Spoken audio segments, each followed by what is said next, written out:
ရှိ social media ပေါ်မှာဟိုးလေးတကြောဖြစ်သွားခဲ့တဲ့ထိုင်းနိုင်ငံဘန်ကောက်က rider အဖွဲ့နဲ့ရွှေပြောင်းအလုပ်သမားတွေရဲ့ပဋိပက္ခအကြောင်းအနှစ်ချုပ်တင်ဆက်ပေးခြင်းပါတယ်။ဖြစ်စဉ်ကတော့ဇန်နဝါရီလ17ရက်နေ့ကစတင်ခဲ့တာပါ။စမုပရာဂန်ခရိုင်ဘန်ကောက်နယ်မြေမှာမြန်မာအလုပ်သမား6ဦးကတန်တုတ်တီနဲ့ထိုင်း rider တဦးညက်ဆိုင်ကဲကိုရိုက်နှက်ဖျက်ဆီးခဲ့တဲ့ရုပ်သံဖိုင်ပြန့်နှံ့ခဲ့ပါတယ်။ဒီကိစ္စကြောင့်ထိုင်း rider ရာနဲ့ချီစုယုံပြီးရဲစခန်းမှာဖိအားပေးတောင်းဆိုခဲ့ကြသလိုနောက်ဆုံးမှာတော့ကျူးလွန်သူမြန်မာအလုပ်သမား6ဦးဟာဝန်ခံတောင်းပန်ပြီးလိုက်ဖမ်းနေပါတယ်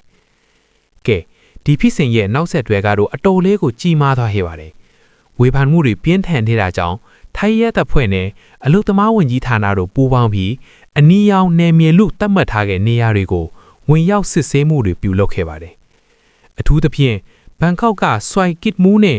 မဟာချိုင်လိုအလုပ်သမားအများပြားနေထိုင်ရာနေရာတွေကိုပိုက်စိတ်တိုက်စစ်ဆေးပြီးအထောက်ထားမဲ့အလုပ်သမားတွေကိုအများဖမ်းဆီးခဲ့ပါတယ်။ဒါဟာ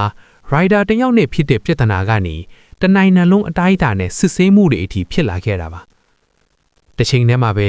ဇန်နဝါရီလ23ရက်နေ့ကချန်တပူရီနယ်စပ်ကခိုးဝင်လာတဲ့ကမ်ဘောဒီးယားအလုပ်သမား80ကျော်ကိုလည်းဖမ်းဆီးရမိခဲ့ပါတယ်။သူတို့ကတော့မိခင်နိုင်ငံမှာအငတ်ဘဲနဲ့ကြုံနေရလို့အလုပ်လာရှာတာလို့ဝန်ခံထားကြပါတယ်။နေကုန်းချုပ်နီးနဲ့ပြောရရင်ဒီဖြစ်စဉ်ဟာ rider တယောက်နဲ့အလုပ်သမားတစုကြားကပြစ်တိပခါကနေတဆင့်ထိုင်းနိုင်ငံတဝမ်းမှာရှိတဲ့တရားမဝင်အလုပ်သမားပြဿနာကိုအစိုးရကအလေးအနက်ထားကိုင်တွယ်လာအောင်ထွန်းအားပေးလိုက်တယ်လို့ဖြစ်သွားခဲ့ပါတယ်။နားဆင်ပေးတဲ့အတွက်ကျေးဇူးတင်ပါတယ်။ TM Monitor ပါ